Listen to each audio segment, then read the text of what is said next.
కొంచెం praise the lord. ఈ సమయంలో దేవుని యొక్క వాక్యము 10 నిమిషాలు విన్న తర్వాత సాక్ష్యం పంచుకోవాలని ఆశపడతా ఉన్నాను. సో ఏదో ఒక విధంగా ఈ రికార్డ్ చేసి పెడితే మన తదనంతరం కూడా సో అది అనేక మంది విన్నప్పుడు వాళ్ళ జీవితాలతో దేవుడు మాట్లాడతాడు అన్నది మెయిన్ రీజన్ అనమాట. అనేక చోట్ల దేవుడు పంచుకోవడానికి సహాయపడుతూ వచ్చాడు. ఈ సమయంలో కూడా దేవుడు వచ్చిన వాళ్ళతో కొంతమందితో మాట్లాడాలి అన్న ఉద్దేశం అన్నమాట. దేవుడు రాళ్లను ఉపయోగించుకుంటాడు. ఆయన తన జీవంతో నింపి రాళ్ళను చూసినప్పుడు what does the stones mean, ఈ రాళ్ళు ఎందుకు అన్నప్పుడు ఈ రాళ్ళు అసలు ఎక్కడి నుంచి వచ్చినాయి, ఈ రాళ్ళ యొక్క పుట్టుపూర్వోత్తరాలు ఏంటి అని ప్రజలు ఆలోచించినప్పుడు ఈ రాళ్ళు ఒక యోర్దాను నదిలో నుంచి తీసుకొచ్చి ఇక్కడ పెట్టారు అని, అవి ఎటువంటి పరిస్థితుల్లో అంటే ఏ విధంగా అవి తీసుకొచ్చి ఇక్కడ తీసుకొచ్చి పెట్టారు, అది ఏ టైంలో తీసుకొచ్చారు, ఎవరు తీసుకొచ్చారు, అది తీసుకురావాల్సినటువంటి పరిస్థితి ఏమొచ్చింది, ఇవన్నీ కూడా అక్కడ తల్లిదండ్రులు ఆ పిల్లలకి వివరించాలని దేవుని గ్రంథాల్లో రాయబడి ఉన్నాను. ఇంతకుముందు ఒకసారి మనం పంచుకున్నాం ఇది. అదే క్రమంలో ఈ సమయంలో 145వ కీర్తన నుంచి 3-4 ఈ 2 వచనాలు చదవాలని ఆశపడుతున్నాను. మీరెవరైనా చదివినట్లయితే మంచిది. 45 verse 3 and 4. ఓకేనా. యెహోవా మహాత్మ్యము గలవాడు, ఆయన అధిక స్తోత్రము నందు తగినవాడు. ఆయన మహాత్మ్యము గ్రహింప సత్యము కానిది. ఒక తరము వారు మరి ఒక తరము వారి ఎదుట నీ క్రియలను కొనియాడుదురు, నీ పరాక్రమ క్రియలను తెలియచేయుదురు. Thank you Chandra brother. ఇక్కడ దేవుని యొక్క లేఖన భాగాలు చాలా స్పష్టంగా మనకు తెలియజేస్తా ఉన్నాయి. అసలు ఉద్దేశం ఏంటి, సాక్ష్యం యొక్క ఉద్దేశం ఏంటంటే ఒక తరం వారు ఇంకొక తరం వారికి ప్రభు ఒక్కొక్కరి జీవితాల్లో చేసిన కార్యాలను తెలియజేయాలి. ప్రభు చేసిన కార్యాలు మన సొంతగా కాదు, కానీ అంటే మనం ఏదో నేను చాలా పోటుగాని వీరుణ్ణి శూరుణ్ణి అనేది కాదు, కానీ ప్రభు చేసిన కార్యాల్ని జ్ఞాపం చేసుకోవాలంట. అక్కడ అంటాడు మహాత్యము గలవాడు ఆయన, యెహోవా మహాత్యము గలవాడు ఆయన, అధిక స్తోత్రము నొందగినవాడు. ఆయన ఎవరు? అధిక స్తోత్రం నొందగినవాడు, ఆయన మహత్యము గ్రహింప శక్యము కానిది. అంటే మనము ఈ యొక్క బుర్రతో ఆలోచించి అర్థం చేసుకోవాలని చూస్తే పూర్తిగా అర్థం చేసుకోలేము. ఆయనది మన ఊహకు మించిందన్నమా ఆయన కార్యాలు. ఆయన యొక్క మహత్యం, ఆయన గొప్పతనం చాలా గొప్పది. కాబట్టి మనం ఎంతో ప్రయత్నిస్తే కానీ కొంచెం అర్థమవుతుంది. దానికే మనము తట్టుకోలేము, అంత గొప్ప దేవుడు అన్నట్టు. మనం ధ్యానించే కొద్ది అనేక విషయాలు దేవుడు తెలియజేస్తూ ఉంటాడు. ధ్యానించే కొద్ది ఎంతగా ధ్యానిస్తూ ఉంటే అంతగా అనేక మంది జీవితాల్లో ఎన్ని సాక్ష్యాలు, ఆ యూట్యూబ్ కదిలిస్తే ఎన్నో సాక్ష్యాలు. వాళ్ళ పరిస్థితి ఎంతో భయానకంగా ఉన్నప్పుడు ఏ విధంగా ప్రభు వారి పక్షంగా ఉండి, క్రైస్తవులు చెప్పే సాక్ష్యాలు వేరే చోట ఎక్కడ కూడా వినం అని అటువంటి కార్యాలు. ఎందుకంటే ఆయన అంత శక్తిమంతుడు, అంత సమర్థుడు. అక్కడ 4వ వచనంలో ఒక తరము వారు మరి ఒక తరము వారి ఎదుట నీ క్రియలను కొనియాడుదురు, నీ పరాక్రమ క్రియలను తెలియజేయుదురు. చిన్న ప్రార్థన చేసుకుందాం. కృపగల దేవా, నమ్మకమైన తండ్రి, ఈ సమయంలో మీ యొక్క మెల్లన స్వరాన్ని మాకు వినిపించండి. వినగలిగే చెవుల్ని, గ్రహించగల హృదయాన్ని ఇవ్వండి ప్రభువా. నా తండ్రి, అదే సమయంలో కొంత సాక్ష్యం కూడా పంచుకోవడానికి సహాయపడండి. ఏది కూడా మిస్ కాకుండా, ఏదైతే మీ నామాన్ని మహిమ తీసుకొస్తుందో, ఏదైతే ఘనత తీసుకొస్తుందో, ఎటువంటి రూపంలో ఎటువంటి చెక్కుముక్కి రాతిని మీరు నీటి ఓటుగా చేసేవారు ప్రభువా. మీరు నా తండ్రి మనుని మీ మహిమకు తీసుకొచ్చేవారు. అటువంటి గొప్ప దేవుడు ప్రభువా. కుమ్మరి చేతిలో కొండలు వంటి వారము ఆయన, మాలో ఉన్నటువంటి మలినాన్ని అంత తీసేసి మీకు ఉపయోగమైన పాత్రలుగా చేసుకుంటూ నడిపిస్తున్న విధానం బట్టి వందనాలు. దేనికి యోగ్యులం కాదో దానికి మీరు యోగ్యులుగా చేస్తూ మీ కృపను బట్టి నడిపిస్తున్నారు. అందును బట్టి వందనాలు చెల్లిస్తూ యేసు నామములో ప్రార్థించి వేడుకొంచున్నాం తండ్రి, ఆమేన్. సో ఇక్కడ ఒక తరం వారు మరొక తరం వారికి వారి ఎదుట నీ క్రియలను కొనియాడుదురు అంటే బహుశా మనకిప్పుడు మన ఫ్యామిలీ ఒక జనరేషన్ చూసుకుందాం. తల్లిదండ్రులు పిల్లలకి, వాళ్ళ పిల్లలు వాళ్ళ పిల్లలకి. ఈ విధంగా వాళ్ళకి చాలా విషయాలు తెలియజేయాలి. దేవుని గురించి చెప్పాలి. మన జీవితాలు ఎట్లా ఉన్నాయి? ఎటువంటి పరిస్థితులు గుండా వెళ్తా ఉంటే, ఆ దేవుడు ఏ విధంగా ఈ జీవితాన్ని కడతా వచ్చాడు.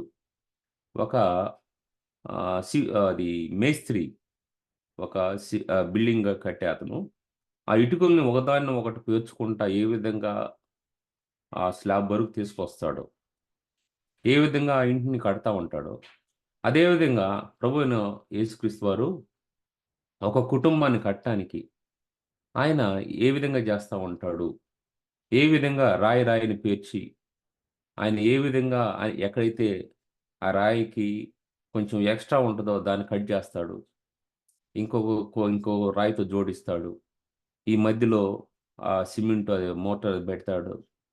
ఈ విధంగా అది దానికి ఎంతైతే ఉండాలో అక్కడ రాయి ఎంతైతే ఎంత సైజ్ ఉంటే కరెక్ట్‌గా ఫిట్ అవుతదో అంత ఉంచుతాడు. మిగిలినది కట్ చేసేస్తాడు. ఇంకొన్ని చోట్లయితే ఉన్నదున్నట్టు పెట్టేస్తాడు. ఇంకో చోటయితే ఆ రాయి కొంచెము ఎత్తుగా పల్లాలుగా ఉందనుకో, దాని మీద కొంచెం అతుక్కొని ఉందనుకో, ఆ టాపీతో అన్ని వైపులా తట్టి తీసేస్తాడు. తీసేసి దాన్ని కొంచెం మంచిగా చేసి దాంట్లో పెడతాడు. ఈ విధంగా ఆ గోడకి సరిపోవటానికి ఏదైతే అవసరమో దాన్ని అతను సరిజేసి పెడతాడు. అట్లాగే క్రైస్తవులంగా, ప్రభు పిల్లలంగా మనం జీవిస్తున్నప్పుడు ఏది ఆయనకి అవసరమో అది ఉంచి, ఏది అనవసరమైనది అదన్నీ గూడా ఆయన తీసేస్తా ఉంటాడు. ఆ తీసేసే విధానం ఎట్లాంటిదంటే శ్రమలు అనే కొలిమి గుండా తీసుకెళ్తా ఉంటాడు. అయి కొంతమంది వాటిని నిలబడగలుగుతారు. కొంతమంది పారిపోతారు. కొంతమంది వాళ్ళు వాయిస్ రైజ్ చేసి దేవునికి వ్యతిరేకంగా మాట్లాడతారు.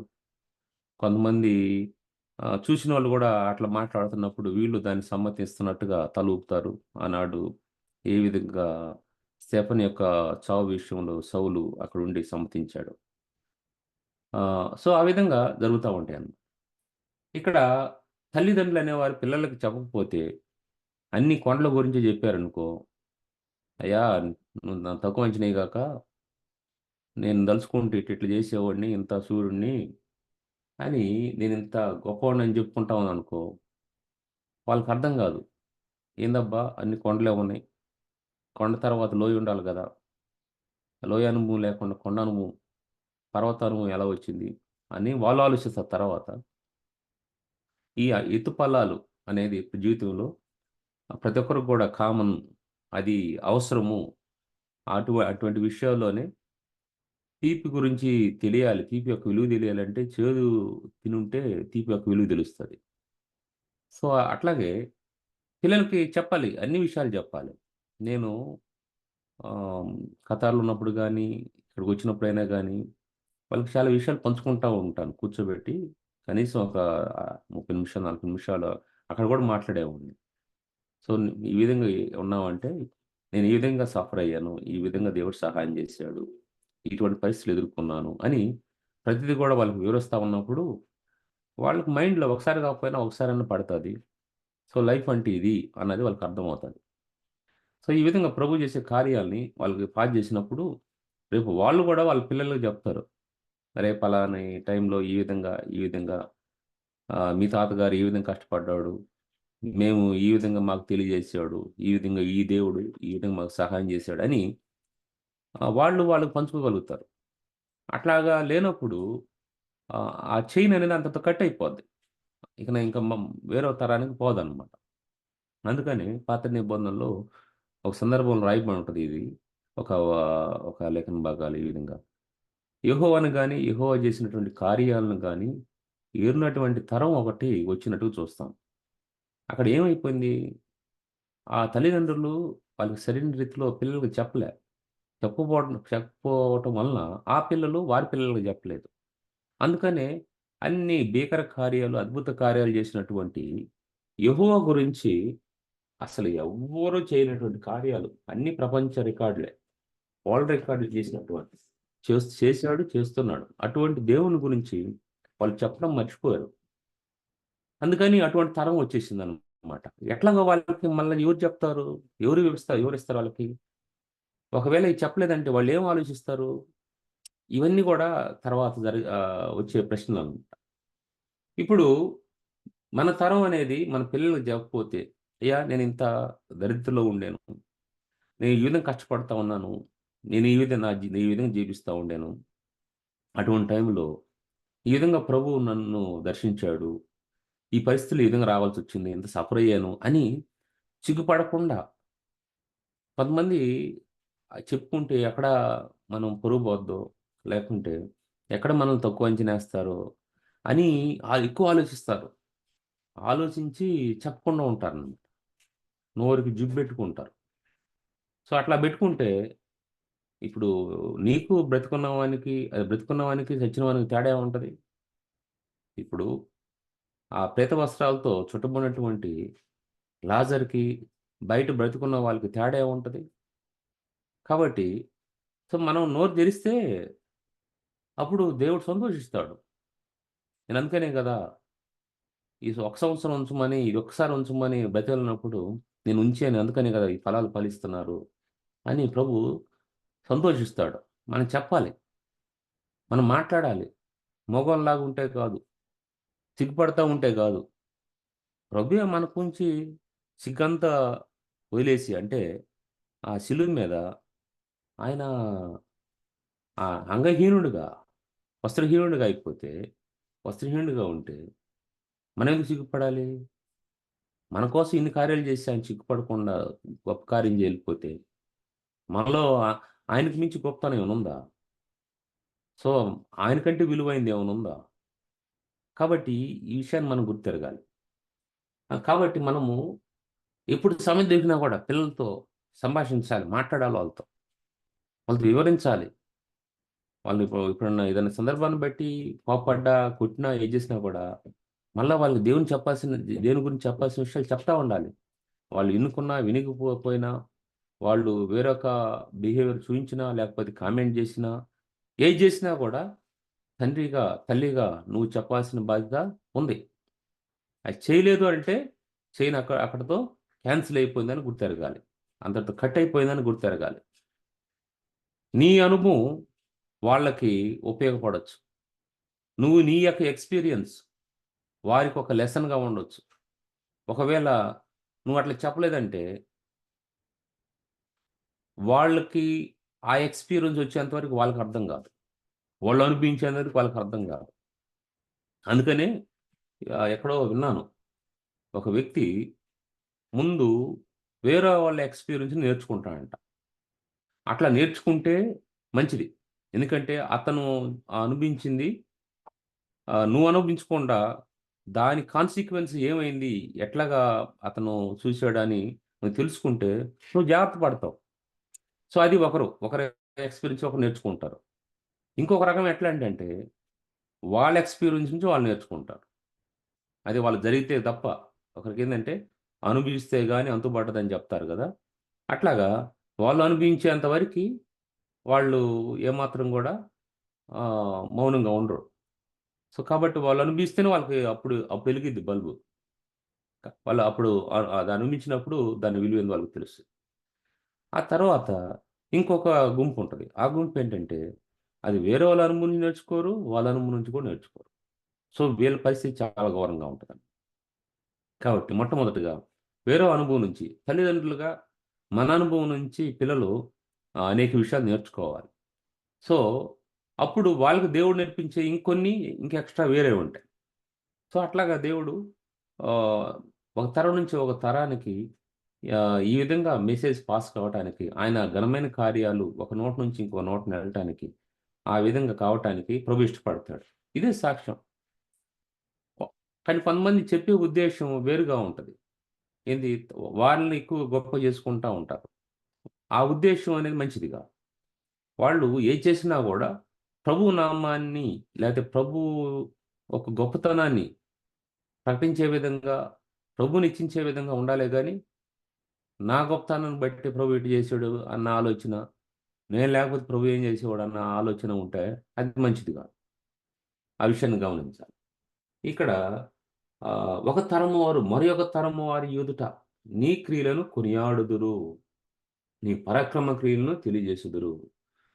మహోన్నతమైన నీ ప్రభావ మహిమను, నీ ఆశ్చర్య కార్యము నేను ధ్యానించదను. మనం బైబిల్‌లో ఏం చదువుతున్నాం? ఆ దినాల్లో వారి జీవితాల్లో దేవుడు చేసిన కార్యాలనేగా. అంతకు మించి మనం ఏమైనా చదువుతున్నామా? వాళ్ళు ఏదైతే అనుభవించారో, ఏదైతే ప్రభు వాళ్ళకి బయలుపరిచాడో, ఆ విషయాలు వాళ్ళు పంచుకుంటా వస్తున్నారు. వాళ్ళు ఆ సాక్ష్యాలు వాళ్ళు వివరిస్తున్నారు. అదే కదా ఎక్కడ చూసినా వాక్యం మొదటి నుంచి ఆదికాండం నుంచి ప్రకటన ముందు యోధ. సో ఇంతవరకు చూసినా కూడా ఈయన జరుగుతా ఉంది ఏంటి? ప్రభు వాళ్ళతో మాట్లాడతాడు. వాళ్ళు ప్రజలతో మాట్లాడతారు. ప్రభువే డైరెక్ట్‌గా ప్రజలతో మాట్లాడతాడు. వాళ్ళ జీవితాల్లో ఏ విధంగా కార్యాలు చేసాడో ఎన్ని విషయాలు వాళ్ళు పంచుకుంటా ఉంటారు. హ్మ్. సో ఈ ఈ విషయాలే ఉంటాయన్నమాట. కాబట్టి సాక్ష్యం అనేది చాలా ప్రాముఖ్యమైనది. జీవితాల ద్వారా దేవుడు మాట్లాడి జీవితాన్ని కదిలిస్తాడు. ప్రతిసారి ఇంటి దగ్గర ఎవ్రీ ఇయర్ 3 డేస్ మీటింగ్ పెడతా ఉండేవాడిని. ఒకరోజు ఫస్ట్ రోజు గాస్పల్ మీటింగ్ సువార్త కూడిక. రెండో రోజు గాస్పల్ కమ్ టెస్టిమనీ సువార్త మరియు సాక్ష్యం చెప్పేవాడిని. మూడో రోజు థాంక్స్ గివింగ్ మీటింగ్ కృతజ్ఞత కూడిక. అనేక మంది వచ్చేవాళ్ళు. వచ్చినప్పుడు వాళ్ళు ఎవరు ప్రభువుని తెలుసుకున్నారో, ఎవరు తెలుసుకోలేదో నాకు తెలీదు గానీ, నాకు కొన్ని సంవత్సరాల తర్వాత తెలిసిందేంటంటే, పలానా మ ఆహ్, అతను వాక్యం పంచుకుంటా ఉంటే నేను ప్రభువుని సాక్ష్యం పంచుకుంటా ఉంటే నేను ప్రభువుని తెలుసుకున్నాను అని ఒకరు మా అమ్మతో చెప్పారు. చెప్తే తను నాకు చెప్పిందండి. సో, తను ఇప్పుడు ఎట్లా ఉందనంటే, తన భర్త తాగుబోతయితే, తాగుబోతును కూడా సరి చేసుకొని, తన కుటుంబాన్ని మంచిగా ఆహ్, చ్ ఆహ్, కుటుంబాన్ని మంచిగా నడుపుకుంటా ఉంది. కుటుంబం మంచిగా వాళ్ళ ప్రభువులో గూడా అంటే చర్చికెళ్ళే విషయంలో గాని, చర్చిలో పనిచేసే విషయంలో గాని, ఏదైనా గూడా ఇబ్బందొచ్చినా, ఏదొచ్చినా గూడా ఆగిపోకుండా తను ఎళ్ళిపోతా ఉంది. కారణం ఏందంటే, మనం చూసినప్పుడు ఓహ్! ఇతను ఈ విధంగా ఉన్నాడు, ఆ విధంగా ఉన్నాడు అని ముందు ఇదే ఆగుపడతదనమాట. కానీ ఆ బ్యాక్‌గ్రౌండు ఏమి ఎంత ఏ విధంగా కష్టపడ్డారు? ఏ విధంగా అది షేప్‌లో తీసుకురాబడింది? ఎటువంటి పరిస్థితులు ఎదుర్కొన్నారు? అన్న విషయం ఎవరికీ అర్థం గాదు. ఇప్పుడు నన్ను జూసారనుకో, సో, ఓహో! ఇతను ఈ విధంగా ఉన్నాడు, ఈ విధంగా అంటారే గానీ, ఆ ఎనక ఎంత పరిస్థితి గుండా ఎళ్ళాడు, అది అది దాంట్లో గుండా ఎళ్ళినప్పుడే గదా! ఈ రూపం వచ్చేసింది. హ్మ్. అన్నది వాళ్ళకర్థం గాదన్నమాట. సో, ఇప్పుడు ఈ గవర్నమెంట్ కొంతమంది ఎంప్లాయీస్ ఉన్నారు. వాళ్ళు ఎంతో ఇప్పుడు ఈ ఉద్యోగాలు జేస్తా ఉన్నారు. మంచి మంచి పొజిషన్‌లో ఉన్నారంటే, ఆ ముందు వారు ఎంతో కష్టం గుండా, ఎంతో సిద్ధపాటు గుండా, తర్ఫీదు గుండా అనేకమైన ఎగ్జామ్స్ రాసి, రాసి, రాసి కొంతమంది ఏ ఎగ్జామ్ ఏ డేట్‌లో రాసాడో గూడా గుర్తుండదు. అన్ని రకాలుగా ఏది పడితే అది రాసి, రాసి సో, అట్లాగా వాళ్ళు కష్టపడితేనే ఆ రూపమొస్తది.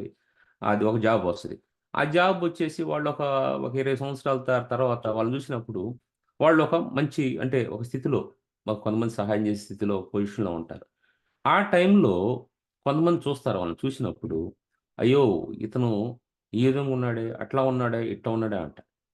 అన్నప్పుడు. కానీ అతను పొందినటువంటి కష్టము, అతను ఏ పరిస్థితి గుండా ఎళ్ళాడో, ఎంత సాక్రిఫైస్ చేశాడో, ఏ విధంగా అతను కొన్నిటిని వదులుకొని, కొన్ని కావాలనుకుంటే కొన్ని వదులుకోవాలనుకొనొచ్చాడో, ఎంతమంది చేత అతను అసహించబడ్డాడో, ఎన్ని ఎగ్జామ్స్‌లో ఫెయిల్ అయ్యాడో, ఎటువంటి ఇంటర్వ్యూలు ఎదుర్కొన్నాడో, ఎటువంటి బాధ గుండా ఒక్కొక్కటి జాబ్ దాకా వస్తది. చివర్లో పోద్ది. ఏదో ఒక విధంగా పోద్ది. అట్లాగా ఎన్ని జరిగుంటాయో, ఇటువంటి అయన్నీ అతనికి తెలీదు గదా! ఆ టైంలో జూసిన వాళ్ళకి. ఆ 20 సంవత్సరాల తర్వాత అప్పుడున్న పరిస్థితులు జూసిన వాళ్ళకి ఇయన్నీ తెలీదు. కానీ వాళ్ళకి అగుపడే పిక్చర్ ఏందంటే ఆ టైంలో. మూవీ గురించి మనకు తెలుసు. ఆ మూవీ అటువంటి షేప్‌లో రావటానికి అది చూసినప్పుడు అబ్బా! ఎంత బాగున్నారు. ఎంతగా ఆహ్, అందంగా ఉన్నారు. ఏ విధంగా చేస్తా ఉన్నారు. అట్ట జేస్తున్నారా అని అనుకుంటారు జూసినోళ్ళు. ఆ 2:30 గంటో ఎంతో ఉంటదనుకుంటా. సో, దాని ఎనక భాగం జూస్తే, వాళ్ళు అయన్నీ జూస్తే వీళ్ళు అసలు ఏమి లేదనుకుంటారు. అసలేంది, ఏంది ఇంత జేయాల్సొస్తదా దీనికోసం అన్నట్టుగా అనుకుంటారు. ఇన్ని రకాలుగా వాళ్ళు కష్టపడితే అది, ఇదని ఎన్నో బెట్టి చేస్తే, అప్పుడు వాళ్ళు ఒక మూవీ తీయగలుగుతారు. సో, ఆ విధంగా జీవితంలో అనేకమైనటువంటి ఒడిదుడుకులు గుండా మనం వెళ్తా ఉన్నప్పుడు, ఈ విషయాలు కొన్ని సంవత్సరాల తర్వాత వాళ్ళకి తెలీదు గాబట్టి, ఇవి మనము మన పిల్లలకి తెలియజేయాలి. వారికి వివరించాలి అన్ని విషయాలు గూడా. నేను అది చేస్తా ఉంటాను నేను. ఈవెన్ చర్చికెళ్ళేటప్పుడు గూడా ఆహ్, అప్పుడు ఎందుకంటే ఇక రోజుల్లోకి పనులకెళ్ళిపోతాం, వస్తాము ఇయన్నీ తెలీదు గాబట్టి, ఇక టైం ఉండదు. సో, కొన్నిసార్లు చర్చికెళ్ళినప్పుడు గూడా వివరిస్తా ఉంటాము. ఇట్లా ఉండండి, ఇట్లా ఉండండని. సో, వాళ్ళకి తర్వాత ఒకవేళ వినలేదనుకో, ఆ పరిస్థితి ఉన్నప్పుడు గుర్తొస్తది. ఆ టైంకి ఇట్లా జెప్పారు గదా! మనం వినలేదే, ఈ విధంగా అన్నాడు గదా! మనం ఇప్పుడేదో అశ్రద్ధ జేసామే అని వాళ్ళు రియలైజ్ అవుతారు.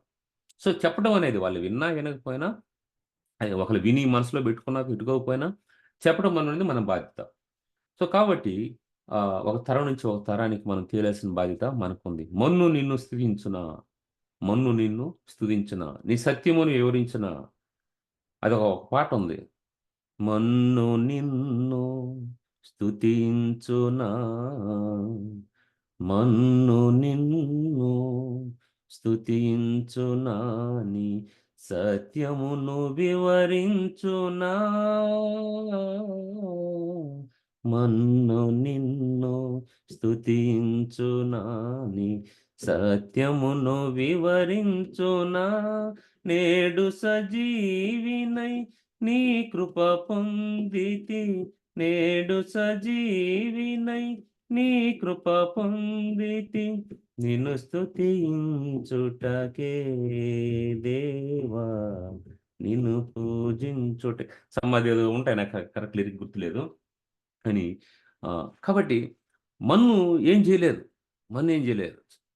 మనం బ్రతికున్నామంటే మనము ఆహ్, సో, మన్ను కాకముందు మనం జీవంతో ఉన్నప్పుడు మనం ప్రభువుని ఆ విధంగా కనపరచాలి. ఈ సమయంలో నేను అది 10థ్ క్లాస్ వరకి ఎట్లా జరిగింది కొన్ని విషయాలు పంచుకుంటా వచ్చాను. తర్వాత ఆ జరిగిన సంఘటనేంటంటే ఈవెన్ ప్రతి సంవత్సరం చెప్పాను. సంవత్సరానికి 2 సార్లు, 3 సార్లు పేరెంట్స్ వస్తారు. 2 సార్లొస్తారు. అది పొంగల్ అది సంక్రాంతి, తొలి ఏకాదశుల టైంలో వస్తారు. మళ్ళీ వాళ్ళు తిరిగెళ్ళేటప్పుడు ఆ రోజు ఇకన అంతా దుఃఖదినం అన్నమాట. లెమెంటేషన్. బాగా ఇకన ఏడ్చేవాడిని. సో, ట్యూషన్‌కెళ్ళినా గూడా అక్కడ ఇదే విధంగా ఏడుస్తా ఉంటే పక్కనోళ్ళు ఆదరించేవాళ్ళు. ఎందుకంటే ఇప్పుడు పోయారనుకో మళ్ళీ ఇప్పుడు 6 నెలలకొచ్చేది. తర్వాత మళ్ళా 6 నెలలకి ఇప్పుడు వస్తారు. ఈ విధంగా 12 సంవత్సరాలు జరుగుతా వచ్చిందనమాట. కానీ దేవుడేమో వదిలిపెట్టాడా? ఆ సమయంలో దేవుడు అనేక విధాలుగా మాట్లాడతా, అనేక విధాలుగా తెలియజేస్తా, చాలా విషయాలు అబ్జర్వ్ చేస్తా, ప్రజలు ఎట్లాగా ఉంటారు? వాళ్ళ పరిస్థితి ఏంటి? ఏ విధంగా ప్రవర్తన ఉంటది? ఉంటే ఎట్లా ఉంటారు? లేకపోతే ఎట్లా ఉంటారు? నలుగురు నలుగురు ముందు ఏ విధంగా మాట్లాడతారు? ఒంటరిగా ఉన్నప్పుడు ఏం మాట్లాడతారు? ఏ విధంగా వాళ్ళ ప్రవర్తన ఉంటది? ఎట్లాగ వెంటనే ప్లేట్ మార్చేస్తారు? ఈ విషయాలన్నీ గూడా అది గమనిస్తా వచ్చాను. చిన్నప్పటి నుంచి దేవుడు నాకు అదొక ఒక గిఫ్ట్‌లాగా అబ్జర్వ్ చేస్తా ఉండేవాడిని బాగా. అబ్జర్వ్ చేస్తాను. ఎవరైనా చెప్తే నాకు అంతగా అర్థమయ్యేది గాదు గానీ, నాకై నేను అబ్జర్వ్ చేసినప్పుడు అది ఉండేదనమాట. ఆ విధంగా చాలా అబ్జర్వ్ చేస్తా వచ్చేవాడిని. సో, తర్వాత ఇక ఒకసారి 10థ్ క్లాసు ఎగ్జామ్స్ రాసిన అదే 10థ్ క్లాస్ మధ్యలో ఇప్పుడు కొన్నిసార్లు ఎగ్జామ్స్ రాసి హైదరాబాద్ ఎళ్ళేవాడిని. ఆ సమ్మర్ హాలిడేస్‌లో.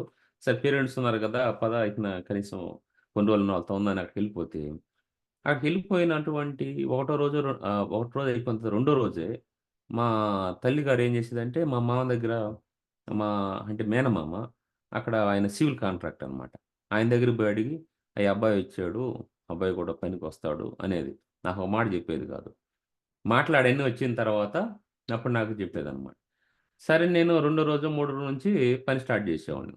ఆడికి పోయి ఏం చేయాలి? ఇటుకలు మోయాలి. తర్వాత సిమెంట్ కట్టలు మోయాలి. సిమెంటు కలపాలి. ఇసుకంతా మిక్స్ చేసి కలపాలి. నీళ్ళు తీసుకొచ్చి పొయ్యాలి. వాళ్ళకి మాలు కలిపి అందించాలి. ఇట్లాగా అనేకమైన పనులు అక్కడ చేయాలన్నమాట. అది భయంకరంగా వేడి చేస్తది. సో, ఈ విధంగా ఆ సెలవులన్నీ గూడా అట్లాగా చేస్తా వచ్చేది. అప్పుడు ఇప్పుడు గూడా నాకు నాకు తెలిసి నేను అక్కడ ఆ దినాల్లో షూ కొన్నట్టుగా నాకు గుర్తులేదు గానీ, కాళ్ళు మాత్రం షూలాగా తెల్లగా తయారయ్యి ఉండేది. అది ఆ సిమెంట్‌లో చేయటం వల్ల. అది ఎప్పుడు చేతులకి, కాళ్ళకి షూ లెక్క తయారైపోయి తెల్లగా ఉండేదనమాట. నువ్వు ఇక రోజు వెళ్తా ఉన్నప్పుడు ఎక్కడ కడుగుతాం? కడగలేము ఇంక. ఇక అట్లాగే వచ్చేవాళ్ళమి. అట్లాగే పోతా ఉండేవాళ్ళమి. ఇంకొకటి ఇక నా మామ్ మా మామగారేందంటే ఆయన ఈ ఆయన కూడా కష్టపడి పైకొచ్చాడు కాబట్టి, ఇక బాగా ఈ పనోళ్ళని గూడా కొంతమందిని పనోళ్ళని తీసుకెళ్ళి తనతో పెట్టుకొని అక్కడ ఇంట్లో పెట్టి, వాళ్ళ చేత పనులు చేయించుకొని, అట్లా అతను కాంట్రాక్షన్ పూర్తి చేసుకుంటా ఉండేవాడు. అది అదే మనకి ఆంధ్రాలో అట్లా వచ్చి అదే హైదరాబాద్ నుంచి వచ్చి అక్కడ కొంతమందిని పడవలో ఎక్కడికో వెళ్ళిపోయి సంవత్సరానికి మాట్లాడుకునేవాడు మేస్త్రులని. కూలోళ్ళని, మేస్త్రులని మాట్లాడుకొని వాళ్ళకి అమౌంట్ పే చేసి తీసుకొచ్చుకునేవాడు. సో, వాళ్ళకేందంటే చీకటితో పంపించేస్తారు. పంపించేసి తర్వాత వేరే వాళ్ళు భోజనం చేసుకెళ్ళి వాళ్ళకిస్తారు. మళ్ళా సాయంకాలం ఆహ్, ఎప్పుడో వాళ్ళకి 7కి, 8కి అట్లా వస్తారనమాట. అంత చీకటికెళ్ళిపోయి మళ్ళా అంత లేట్‌గా వస్తారు. అంతవరకి వీళ్ళు పని చేస్తానే ఉండాలి. అంత కష్టపడతా ఉండేవాళ్ళనమాట. ఇప్పుడు వాళ్ళతో నేను కలిసినప్పుడు అంటే ఇక నేను ఒక్కడిని సెపరేట్‌గా ఆహ్, వాళ్ళు ట్రీట్ చేశారనుకో అంటే నన్ను తక్కువ గంటలు పని చేయించారంటే సో, ఆహ్, నేను రావటానికి, పోవటానికి నాకు తోడు ఒకడుండాలి కదా! కాబట్టి అప్పుడు జరిగేదేందంటే మేము ఇంకొంచెము అంటే 7:30, 8 గంటలకు అక్కడికి ఎళ్ళినా మళ్ళా ఇప్పుడు మా అమ్మగారు మళ్ళా ఈవినింగ్ అట్లా వచ్చి అప్పుడు మళ్ళా ఒక కట్ట కలిపిచ్చేవాడు. ఇది రావాల్సిన టైంలో. పైకి మేము ముగించుకొని రావాల్సిన టైంలో కల్పిస్తే, మళ్ళీ ఇదంతా చేసుకొని మళ్ళీ 7:30, 8 అయ్యేది. అక్కడి నుంచి మళ్ళీ నడిచి రావాలి. ఈ బస్సులు దొరకటం అప్పుడు చాలా కష్టంగా ఉండేది. హైదరాబాద్‌లో ఒక ప్రాంతం నుంచి ఒక ప్రాంతంకి వెళ్ళాలంటే అప్పుడు అంత ఎక్కువ ఉండేది గాదు. ఇది నేను 93 ముందు చెప్తా ఉన్నాను. సో, అప్పుడు మేము అదే హైలాంకల్ అనే ప్రాంతం నుంచి అక్కడికి బంజారా హిల్స్ రోడ్ నంబర్ 12 అనే ప్రాంతానికెళ్ళాలంటే, అదంతా రౌండ్‌గా తిరుక్కొని రావాల్సొస్తది. ఇప్పుడు ఆ రౌండ్ తిరుక్కొని ఇప్పుడు తిరిగి ఎళ్ళాలంటే ఈ బస్సులు ఒకటి దొరక్క లేట్ అయిపోద్దనేసి, మేము షార్ట్ కట్‌లో నడిచెళ్ళేవాళ్ళం. ఏది కొండల మీదుగా మళ్ళీ అక్కడి నుంచి మళ్ళీ గుంటగా, మళ్ళీ అట్లాగా అయన్నీ అంటే బాగా చెట్లు అయుండి ఉండేది. ఎంత రాళ్ళు పెద్ద పెద్ద రాళ్ళు ఇదంతా చాలా ఉండేదనమాట. సో, అట్లా ఉండేది. నీకు ఆ లోయలోకి ఇట్లా ఎళ్తున్నావంటే, మనకి మోకాళ్ళ దగ్గర అది పటుత్వం ఉండలేదనుకో, మనకి కాలు కొద్దిగా వంగిపోతున్నట్టుగా ముందుకి అట్లా స్లిప్ అయిపోతున్నట్టు అనిపిస్తది. సో, అటువంటి ఆ ఏరియాలో, అటువంటి మార్గంలో ఉదయం, సాయంకాలం సమ్మర్ హాలిడేస్‌లో సెలవులిచ్చినందుకు రెస్ట్ తీసుకోవడానికి ఎట్లా అంటే, ఉన్నటువంటి ఆర్థిక పరిస్థితులను బట్టి రోజు ఉదయం వెళ్ళటము, సాయంకాలం రావటం నడిచిపోయి రావటం. ఇట్లా ఎళ్తున్న సమయంలో రబ్బర్ చెప్పులు వాడేవాళ్ళం గదా! అప్పుడు ఈ నాకేందంటే కొత్తగా చేస్తా ఉన్నాం గాబట్టి, ఇక కొంచెం సిమెంట్ అయినా నీళ్ళు పెట్టి తుడిచేసుకుంటున్నాను, కడిగేసుకుంటున్నాను. దీనివల్ల చేతులకి నెక్స్ట్ కాళ్ళకి పొక్కలు పడ్డాయి. ఆ సిమెంట్ వల్ల, సున్నం వల్ల పొక్కలు పడ్డాయి. ఈ పొక్కలు పడటం వల్ల అట్లా నడిచి ఎళ్తా ఉంటే దాని నుంచి బ్లడొచ్చేసి చెప్పుకు అతుక్కునేది. ఈ రబ్బర్ చెప్పు కాబట్టి రబ్బర్ చెప్పుకు అతుక్కునేది. సో, ఈ విధంగా అక్కడికి పోయిన తర్వాత మళ్ళా అది బాగా మంటయిపోయి, మళ్ళా చెప్పుకి ఎట్లా అతుక్కొని మళ్ళీ దాన్ని తీయటము. సో, ఈ విధంగా చాలా సఫరయ్యాను. అది అన్ని కిలోమీటర్లు నడవటము. దాదాపు అది అప్పుడు ఆ దినాల్లో నేను అంటే మొత్తం తిరిగెళ్ళాలంటే చాలా కిలోమీటర్లవుతది. మేము షార్ట్ కట్‌లో ఎళ్తేనే అట్‌లీస్ట్ అది ఒక 10 లోపు ఉంటది. అంటే 8, 10 కిలోమీటర్స్ ఉంటది. అంత దూరము ఉదయం, సాయంకాలం నడిచిపోవటం, నడిచి రావటము అట్లా ఉంటదనమాట. సో, ఆ విధంగా కష్టపడతా వచ్చాం. దేవుడు ప్రతి విషయాన ఇట్లాగా అనుమతిస్తా ఉంటున్నప్పుడు, నాకప్పుడు దాని విలువ ఏం తెలీలే. ఏదో ఎళ్తున్నాము దానికోసం వస్తున్నాము అని అనుకున్నాను గానీ, సో, దేవుడు ఒక బిల్డింగ్‌లో మొదటి నుంచి ఏ విధంగా కట్టుకుంటా వస్తాడు, ఏం అవసరమైద్ది, దానికి ఎక్కడ ఎవరు యొక్క సహాయం గావాలి, ఎట్లా ఉండాలి, ఈ విషయాలన్నీ గూడా నేర్పిస్తా వచ్చాడనమాట. సో, అందువల్ల ఆ బిల్డింగ్ గురించి ఒక అవగాహనొచ్చేసింది. కొంతమందికి ఏదన్నా ఇల్లు కట్టుకుంటున్నామన్నా గూడా వాళ్ళకి చెప్పగలగటము ఏమేమి ఉంటాయి, దాంట్లో ఏం చేయాలి ఇట్లా అనేది. ఇంకా మా ఫాదరు కూడా ఆయన కొంచెం చిన్న చిన్న కాంట్రాక్ట్‌లు తీసుకున్నాడంటే, ఆయనకి ఇవన్నీ ఆ కొటేషన్ లిస్ట్ మొత్తము చదివి వినిపిస్తా ఉండాను. మా మామగారు అంత పెద్ద పెద్ద కాంట్రాక్ట్‌లు తీసుకొని ఆయనకి ఈ చదవటంలో ఇబ్బంది కాబట్టి ఆయన్ని కొటేషన్‌లన్నీ చదివించుకునేవాడు ఆ టైంలో. ఆయన చదువుతా మాటి మాటి చదవటం వల్ల ఓహ్! ఇన్ని రకాల యాక్టివిటీస్ ఉంటాయా అని నేను అనుకుంటా వచ్చాను.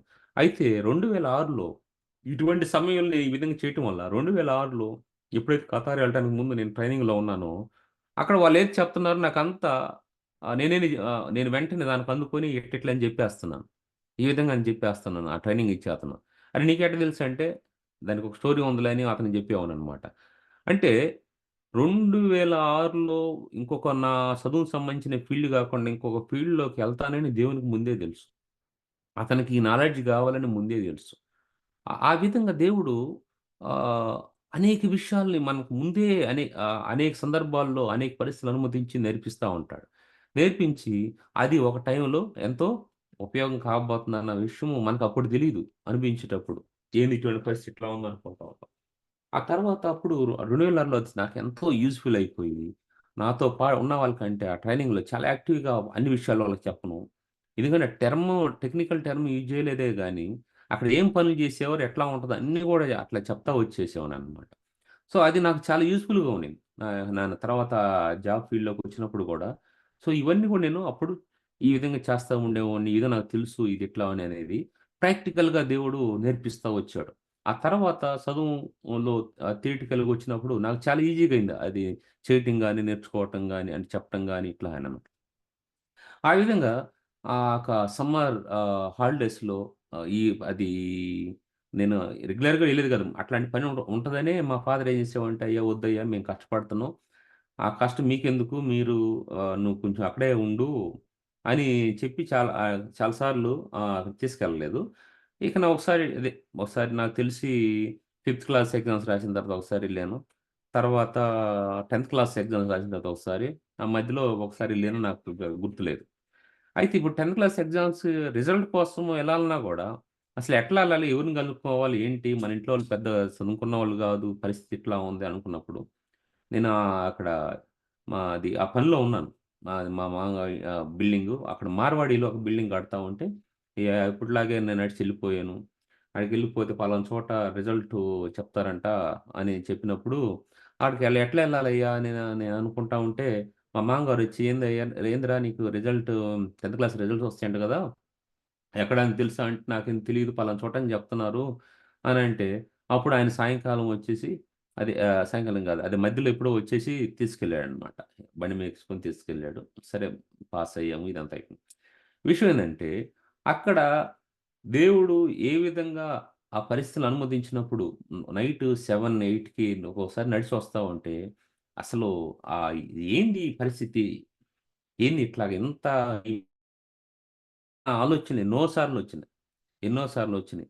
అప్పుడు ఇక నా రోడ్డున నడుచుకుంటా అడ్డం పడి ఆ కొండల గుట్టల్లో గుండా ఎళ్ళిపోతా, ఇక నా ఇంటికి చేరుకునే టయానికి అలిసిపోయేవాళ్ళే. అసలు ఆ టైంలో మళ్ళా స్నానాలు జేసి, ఇదంతా జేసి, మళ్ళా కొంచెం తిని పండుకోవాలి. ఎప్పుడు లేవాలి, మళ్ళా బయలుదేరాలి. ఈ విధంగా అనేకమైనటువంటి పనులు చేయటానికి ప్రభువు సహాయం జేస్తా వచ్చాడు.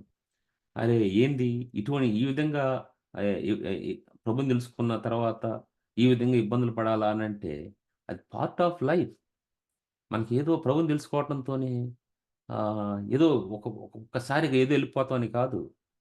ఒక స్థితిలో రావటానికి ఇవన్నీ కావాలి. ఈ విధంగా చెక్కబడాలి. ఈ విధంగా కొట్టబడాలి. ఈ విధంగా ఎక్కడైతే అనవసరమైందో కట్ జేయాలి. ఎక్కడైతే అవసరమో అది యాడ్ జేయాలి. ఇవన్నీ గూడా దేవుడు అనుమతిస్తా ఉంటాడు. ఆ విధంగా జరిగింది. అక్కడ ఇట్లా. తర్వాత నేను హాస్టల్‌లో చదువుకున్నప్పుడు నాకు చాలా రకాలుగా నేను బాధపడతా ఉండేవాడిని. ఏంటంటే, అక్కడ అప్పుడు సరైనటువంటి హైజీన్ పరిస్థితులు లేకుండా ఉండేది. ఆ నీరు అంతా కూడా లోపల పురుగులు ఉండేది. ఆ బావిలోని తీసినప్పుడు. ఇక అవే వాళ్ళు నీళ్లు వండేవాళ్ళు. ఇట్లా తీసుకుంటే అవి పడతా ఉండే చేతులు ఇట్లా తీసుకుంటే. అటువంటి పరిస్థితి ఇట్లా ఉండటం వల్ల, ఒకరి నుంచి ఒకరికి గజ్జి, తామర ఇవన్నీ వ్యాపించటం. నాకసలు అన్నీ చేతులు ఇట్లాగా లోపల గూడా పుండ్లు ఇవన్నీ రా రా రా అట్లా రావటము. చాలా బాధపడతా ఉండేది. కానీ అయినా గూడా దగ్గర పేరెంట్స్ లేరు. ఒక నాయనమ్మ ముసలాముంది. ఆమె కష్టం ఆమె పడతా ఉంది. సో, ఇంక మనం ఎవరికి చెప్పుకోగలుగుతాం? ఎవరు సహాయం చేయగలుగుతారు? ఎవరు చూడగలుగుతారు? ఎవ్వరు లేరు. అటువంటి పరిస్థితులు గుండా ఎళ్తా వచ్చామనమాట. అవి ఈ చలికాలం వస్తే ఇంకా చాలా బాధుండేది. అవి పుండ్లు వీర్లబడిపోవటము ఇట్లాగా. ఇకన ఆ విధంగా అంటే ఇకన పిల్లలు హాస్టల్‌లో చదువుతున్నారు. ఇట్లా ఎట్లా అంటే అక్కడ గూడా చిన్న చూపు ఉండేది బాగా. మనకి "రేయ్! నా హై స్కూల్‌లో గూడా ఎవరంటే హాస్టలోళ్ళరా వాళ్ళకి ఏందిరా వాళ్ళది ఇదిరా అదిరా" అని ఎవరికొచ్చినట్టు వాళ్ళు అంటా ఉండేవాళ్ళు. కానీ వింటా పోతా ఉండేది. సో, ఈ విధంగా అక్కడోళ్ళు గాని, లేతే హాస్టల్ పక్కన ఉన్నటువంటి కుటుంబాలు గాని, హాస్టల్ వాళ్ళంటే చాలా తక్కువ అంచనా ఏస్తా, ఆ విధంగా ఎట్టంటే అట్లా మాట్లాడుతా ఉండేవాళ్ళు. అవన్నీ గూడా భరిస్తా పోతా ఉండేవాళ్ళం. ఇంకా అంతకు మించి ఏం చేయగలుగుతాం? ఏమన్నా ఉందా? కానీ ఇదంతా గూడా పార్ట్ ఆఫ్ లైఫ్ అంతే జీవితం. సో, ఆ విధంగా హాస్టల్‌లో జీవితాలు. ఇంటికొచ్చానంటే ఒకసారి మా అత్తమ్మ అంది, "అరేయ్! ఏందిరా నువ్వు ఎప్పుడు ఇంటికొచ్చినా గూడా భోజనం ఉండదనేది." సో, ఇది ఇప్పుడు సెలవులప్పుడు సంక్రాంతి సెలవులు ఇట్లాంటి టైంలో ఇంటికొచ్చినప్పుడు, ఇక నా పరిస్థితి అట్లా ఉండేది. ఒక పూటుంటే ఒక పూటుండేది కాదు. అటువంటి కష్టమైన పరిస్థితులు గుండా ఎళ్తా వచ్చా. సరే 10థ్ క్లాసు ఎగ్జామ్స్ అది పాస్ అయిన తర్వాత ఇంటర్మీడియేట్ జాయిన్ కావాలిగా. ఎక్కడ జాయిన్ కావాలి? అసలేంటి? అప్లికేషన్ ఏంటి? ఇదేంది? అదేది అన్న విషయం మాకు తెలీదు. నాకు తెలీదు. చెప్పేవాళ్ళు లేరు. అటువంటి పరిస్థితి ఉండింది. సరే ఎట్లాగా అని మనం ప్రార్థన చేస్తా ఈ విధంగా ఉన్నప్పుడు అంటే ఆహ్, హ్మ్, ఆ సమయంలో ఒకతను ఏదో సెలవుల మీద మా ఇంటి దగ్గరికొచ్చాడు. వాళ్ళ బంధువులు మా ఇంటి ఎదురుగుంటే అక్కడికొస్తే అప్పుడు కలిసి మాట్లాడాం. మాట్లాడితే అతను ఇట్లా అల్లుడు ఇట్లా జెయి, ఇట్లా జెయి అని కొన్ని విషయాలు చెప్పాడు. ఆ సమయంలో ఒంగోలులోని శర్మ కాలేజీలో ఒక అప్లికేషన్ ఏసాను. తర్వాత, తర్వాత కావలిలో ఒకటి. ఇప్పుడు శర్మ కాలేజీలో ఏస్తే మనకు హాస్టల్ లేదు. మనకి పరిస్థితి ఇట్లా ఉంది. ఏ విధంగా మనం చేయగలుగుతాం అని ఆ శర్మ కాలేజీ సీటొస్తే దానికి జాయిన్ కాలేదు. తర్వాత కావలిలో ఇక అతను ఆల్రెడీ కావలిలో చదువుతా ఉన్నాడనమాట.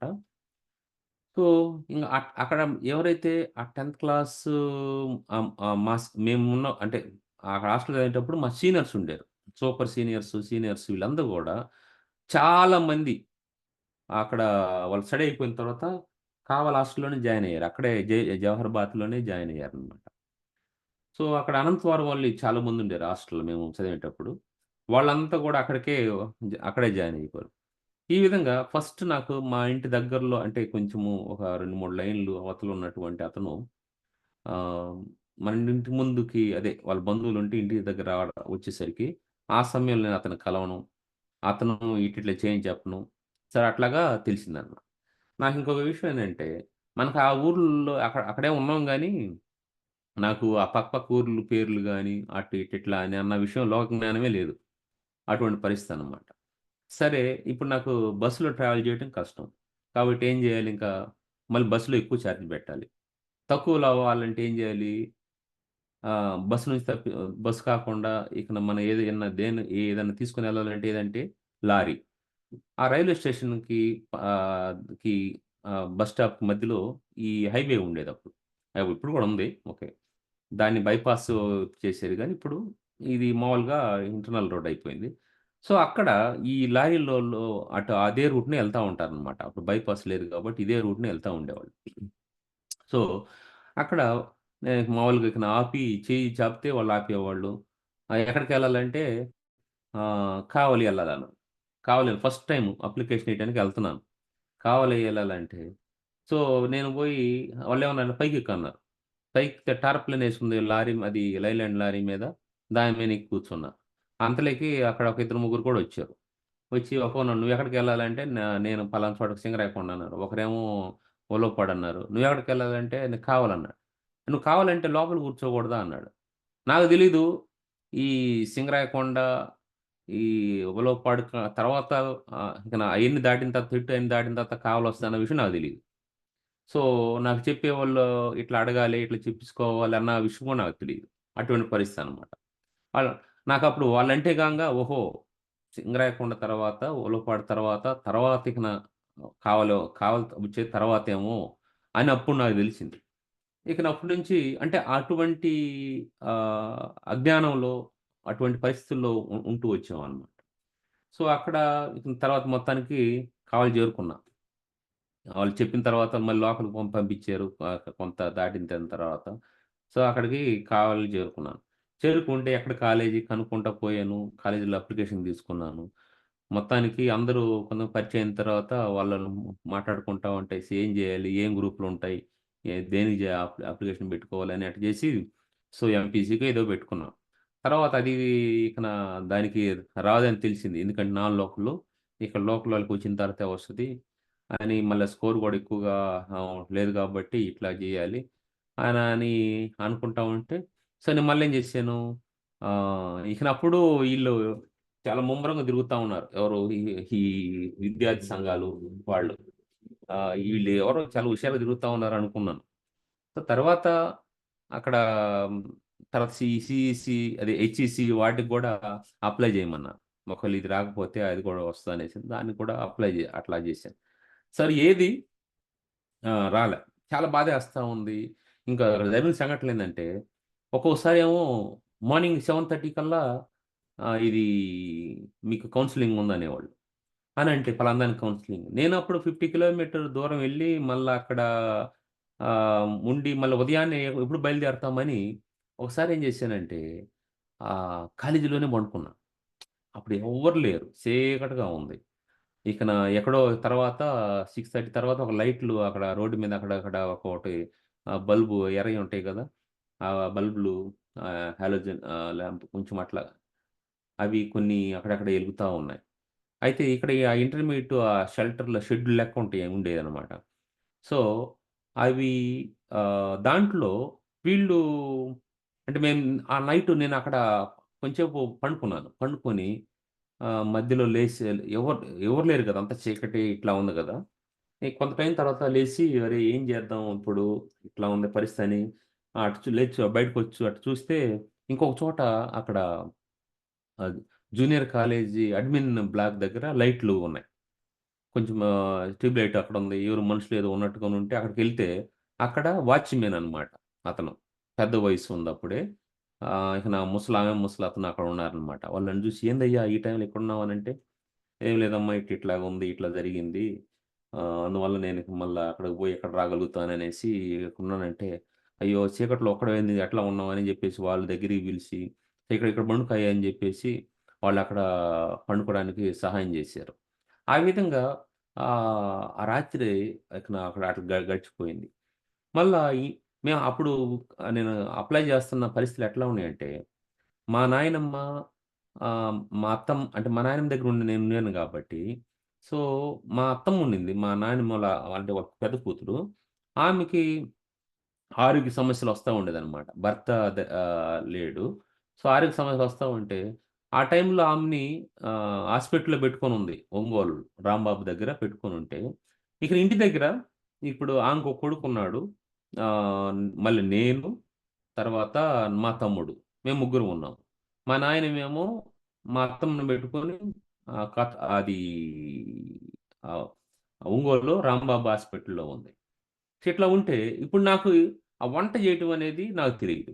పిల్లలకేం జేయాలి నేను? ఎట్లా ఎట్లాగా వాళ్ళకి నేను ఆహ్, ఆహారం సమకూర్చాలి? నాకు తెలీదు. సో, ఇట్లా అనుకున్నప్పుడు, అప్పుడు ముందు దేవుడు కొన్ని తరువులు ఇస్తా ఉంటాడు గదా! మా అత్తమ్మ ఏం చేసేదంటే, ఆ పొయ్యి దగ్గర కూర్చొని నేను చిన్నగా ఉన్నా.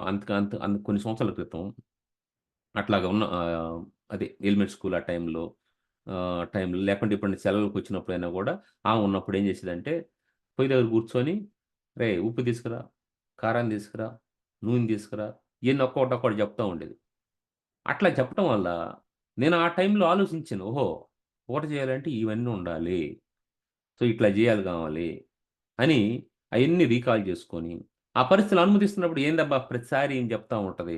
ఒకసారి తెచ్చుకొని కూర్చోకూడదు. ఆడ కూర్చొని పొయ్యి దగ్గర కూర్చొని అది తీసుకురా, ఇది తీసుకురా అని మాటే చెప్తా ఉంటది అనిపిచ్చేది. ఆ తర్వాత ఇటువంటి పరిస్థితి వస్తదని దేవునికి ముందే తెలుసు కాబట్టి, ఆయన ఫ్యూచర్‌ని చూస్తాడు కాబట్టి, ఆ సమయంలో ఎప్పుడైతే ఈ పిల్లలిద్దరు నా దగ్గరున్నారో, నేను మళ్ళా అప్లికేషన్ అక్కడ పోయి అటెండ్ చేస్తా ఉండాలి. ఇటువంటి అన్ని పరిస్థితులు జరుగుతా ఉంటున్నప్పుడు, నేను వీళ్ళకి ఎప్పుడు చేసి పెట్టాలని ఆలోచనతో ఓకే. ఎట్లా చేసి పెట్టాలని ఆలోచనతో ఉన్నప్పుడు, దేవుడు అయన్నీ గుర్తు చేసి, నాకింకనప్పుడు బాగా తెలిసిందేందంటే, అర్థమైందేందంటే పప్పు. ఈ పప్పుతో ఏముంది ఇట్లాగా దాన్ని ఇట్లా కడిగేసి, దాంట్లో నీళ్ళు పోసేసి ఇట్లా ఇట్లా జేయాలనేసి, అప్పుడు అరే! ఎక్కువ రావాలంటే ఏం జేయాలి? ఎక్కువ నీళ్ళు పోసి పెట్టాలి. అనేసి నేనేం చేసేవాడినంటే, ఉదయం అది వండేటప్పుడు అన్నీ కొద్ది ఎక్కువ నీళ్ళు పోసి ఇకను చేసేవాడిని. చేస్తే ఇకను వాళ్ళు సాయంకాలం దాకా తినొచ్చు. ఎన్ని సార్లు. మళ్ళా ఉదయం గూడా కొంత పెట్టుకోవచ్చు. నైట్ గూడా తినొచ్చు అన్నట్టుగా చేసి నేనెళ్ళిపోయేవాడిననమాట.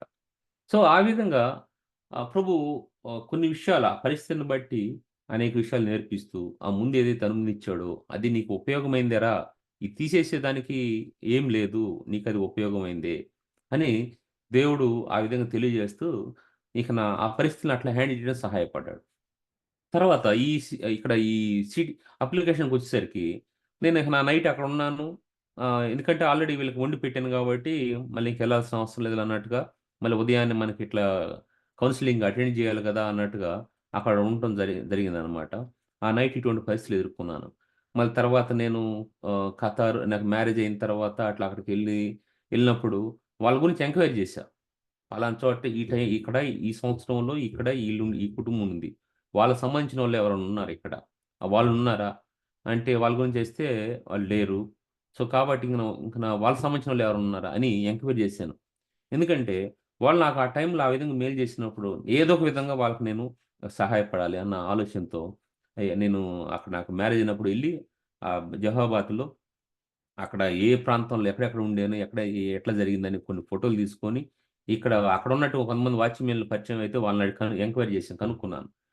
కనుక్కుంటే వాళ్ళు లేరయ్య ఇట్లా చనిపోయారు. వాళ్ళకి పిల్లలు ఎక్కడెక్కడో ఉన్నారని వాళ్ళు అట్లా జెప్పారు. అంతటితో అయిపోయింది.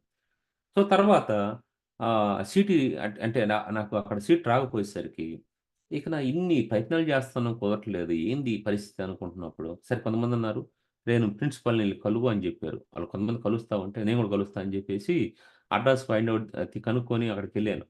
అక్కడికెళ్ళిపోతే అక్కడ ఎక్కడున్నాడు పైనంటే పైన ఒక రూమ్‌లో పైన ఒక దాంట్లో ఉన్నాడు. ఆయన ఫ్యామిలీతో లేడు. ఒక్కడే ఉన్నాడు. పెద్దాయన పెద్ద వయసుంది.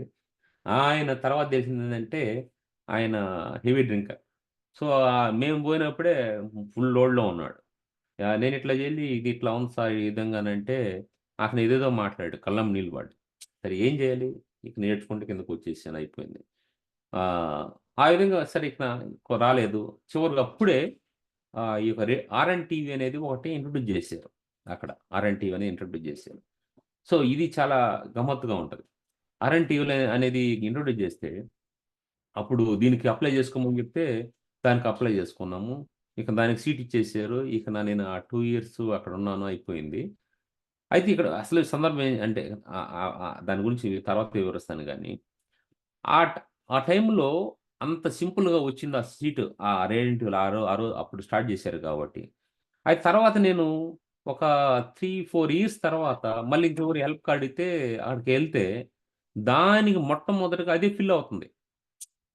ఇప్పుడు ఎంపీసీ, బైపీసీలు 400 ప్లస్ ఉన్నవోళ్ళు జాయిన్ అయ్యేవోళ్ళు మొట్టమొదటిగా ఈ ఆర్ఎన్ టీవీ దాంట్లో జాయిన్ అవుతున్నారు. ఎవరైతే అది చదువుతారో వాళ్ళకి డైరెక్ట్‌గా సెకండ్ ఇయర్‌కి పాలిటెక్నిక్‌కి నీకు ఎంట్రీ ఉంది. సెకండ్ ఇయర్‌కి డైరెక్ట్‌గా ఎంట్రీ ఉందనమాట. దట్ ఈస్ హౌ నేను పాలిటెక్నిక్‌లో సెకండ్ ఇయర్‌కి ఎంటర్ అయ్యాను. సో, అట్లాగా అది ఫస్ట్ ఇక ఇవి ఫుల్ కావాల్సింది. దీనికి ఫుల్ అయిపోయి దీనికి డిమాండ్ ఎక్కువైపోయింది. నేను అప్పుడు అనుకున్నా. నేను ఇంకొక అతను నా క్లాస్‌మేట్ ఒకతనుంటే అతను ఇట్లా జాయిన్ గావాలనుకుంటే, అతనికి నేను హెల్ప్ చేద్దామని అక్కడికి తీసుకెళ్తే వాళ్ళ చేత కలిపిచ్చాను. ఆ సార్లుండారు. కల్పిస్తే కుదరలేదు. ఇది చాలా ఎక్కువ మందున్నారిప్పుడు. ఇప్పుడు ఎక్కువ డిమాండ్ ఉంది. ఇట్లాగా. ఈ విధంగా ఎక్కువ మార్కులున్న వాళ్ళు జాయిన్ అవుతున్నారని వాళ్ళు ఆయన చేయలేనని జెప్పాడు. నాకప్పుడు అనిపించింది ప్రభా! ఆనాడు నేను అంటే వీటన్నిటి కోసం ఎంతో ప్రయత్నించాను. అవన్నీ దొరకలేదు. కానీ దీని విషయంలో మాత్రం నాకు ఒక సరైన ఒపీనియన్ లేకుండే. ఎందుకంటే ఇదేం కొత్తగా పెట్టారు. దీన్ని ఏందో అసలు మనకు తెలీదే అది నేను అనుకున్నాను. కానీ నాకు ఇది ఎంత ప్రాముఖ్యమైందో, ఎంత ఇంపార్టెంటో అన్న విషయం తెలియజేయడం కొరకు మళ్ళా 3, 4 సంవత్సరాల తర్వాత నన్ను మళ్ళీ అదే ప్రాంతానికి తీసుకెళ్ళి ఆ సార్లతో కల్పించి, అక్కడ పరిస్థితి అది ఎంత ప్రాముఖ్యమైందో, ఆ కోర్స్ యొక్క విలువేందో నాకు అప్పుడు తెలియజేశాడు కాబట్టి, దాన్ని బట్టి నేను స్తుతించా. ప్రభా! నాకప్పుడు తెలీదు. మీరు చూసారు ఫ్యూచర్‌ని మీరు జూసారు. చూసి నాకు దీంట్లో అవకాశం ఇచ్చారు. ఆ తర్వాత నాకిప్పుడు దీని యొక్క విలువని మీరు తెలియజేస్తున్నారు అని నేను ప్రభుని కనపరిచాను. ఈ విధంగా మనం కొన్ని పరిస్థితులు గుండా వెళ్తా ఉంటున్నప్పుడు, అప్పుడు దాని విలువ తెలీదు. కొంచెం ఓపిక పట్టుంటే, ఆ రానున్న దినాల్లో దేవుడు దాని ద్వారా మనం నేర్పించే ఒక పాఠం, దాని నుంచి మనకు తెలియజేసే ఒక విలువైనటువంటి ఆ లెసన్స్ అనేది మనము అయి తెలుసుకున్నప్పుడు ఆయన్ని ప్రేమించకుండా ఉండలేం. నిజంగా ఆ దినాన్ని తెలిసినప్పుడు నిజంగా ప్రభు అప్పుడు దీనికి అసలు ఎవరు పట్టించుకోలేదు దీన్ని ఫస్ట్ సంవత్సరం. కానీ అది అది అది అది రెండో సంవత్సరం అన్నమాట. ఆ ముందు సంవత్సరం స్టార్ట్ చేశారు. అది రెండో సంవత్సరం బ్యాచ్ మేమన్నమాట. సో, అటువంటిది మీరు ఇటువంటి అవకాశం ఇచ్చారని చాలా ప్రభుని స్తుతించాను. సో, ప్రియమైనటువంటి సహోదరులారా, నేను మీకు ఈ విషయాన్ని పంచుకోవటం ఉద్దేశ్యం ఏంటంటే, ఈ విధంగా ప్రభు అనేకమైన పరిస్థితులు గుండా తీసుకెళ్తూ, దేవుడు అనేకమైన విషయాలు నేర్పిస్తూ, ఒక స్థితిలోకి మనల్ని తీసుకొస్తారు.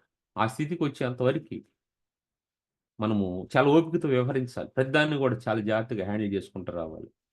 సో, దేవుడు ఈ కొద్ది మాటలు దీవించి ఆశీర్వదించునుగాక. ప్రభు చిత్తమైతే మరొకసారి మరొక కొన్ని విషయాలు మీతో పంచుకుంటాను. ఆహ్, ఈ సమయాన్ని hand over to Chandra brother.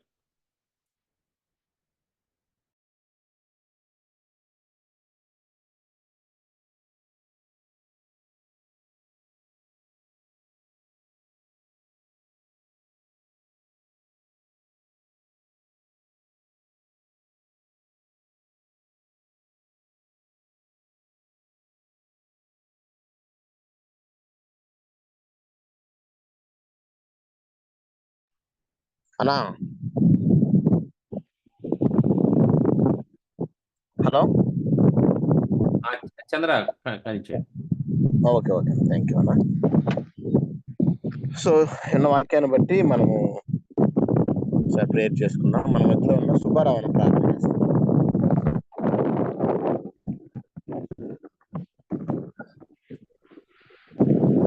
నా వాయిస్ క్లియర్ గా వినిపిస్తుందా?